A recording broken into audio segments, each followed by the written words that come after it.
This is my transition observation video reflection. I want to start with what I learned at all the levels. In pre-K, I learned that it is very, very well staffed with about a 1-to-3 teacher to student ratio, which is amazing for those kiddos, but makes for a rude awakening for when the kids transition into elementary school. And this year we have the limit of 24 students and 1 teacher. So that is a huge jump. Also, the district doesn't have specific interventions or instructional strategies and things compiled for pre-academic skills, which I think is interesting. The elementary level, my observations just reinforce that the best laid plans don't always work. Flexibility is key in education in general, but especially in special education. And then when you have a student with unsafe behaviors, it makes staying in compliance with services to all students challenging. So when I observed in elementary, there is a student and this child becomes very aggressive and unsafe.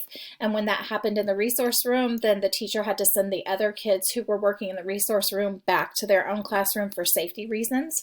And so that kind of is a difficult thing to balance.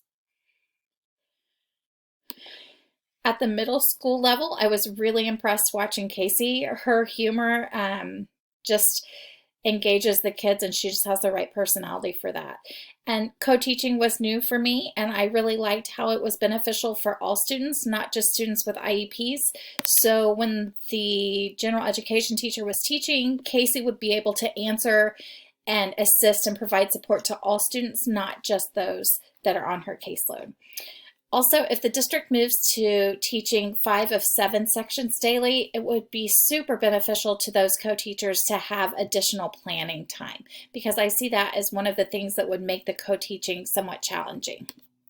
High school, the same with the co-teaching, and the data collection, at least from what I observed, was much less intense than at the elementary level.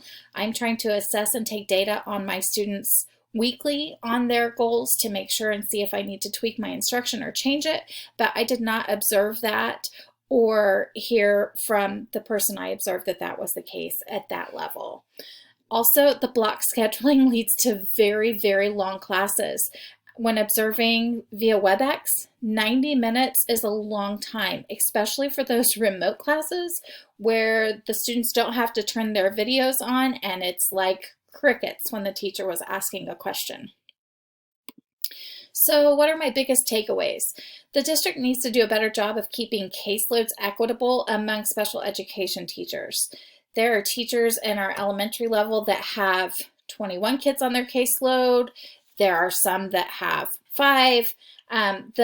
The upper grades seem to have a more reasonable, manageable caseload, so it would be really nice if the district could figure out a way to kind of keep that more equitable. All special education teachers are special, but the difference between what I do with K to 2nd graders is drastically different even than what is done with 4th through 6th graders, and each level requires a different skill set and takes the right teacher with the right personality to be successful for those kids. So it was interesting to get to observe the different teachers and their strengths at the different levels. Another takeaway is that there's a huge disconnect between our early childhood special education center and our neighborhood elementaries.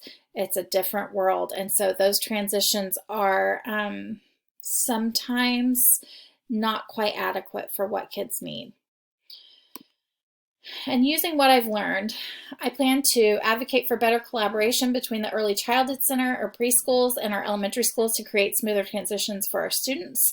I'm hoping that without COVID, we would be able to go and observe and it would make it a little easier. I would also like to partner with other primary and preschool education teachers to create or compile pre-academic instructional materials and intervention strategies. It would be helpful, especially for those that come into special education without any prior teaching experience.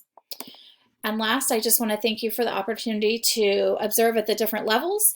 It also confirmed that I am in the right place and that eventually I can see myself moving to the pre-K level. So thank you.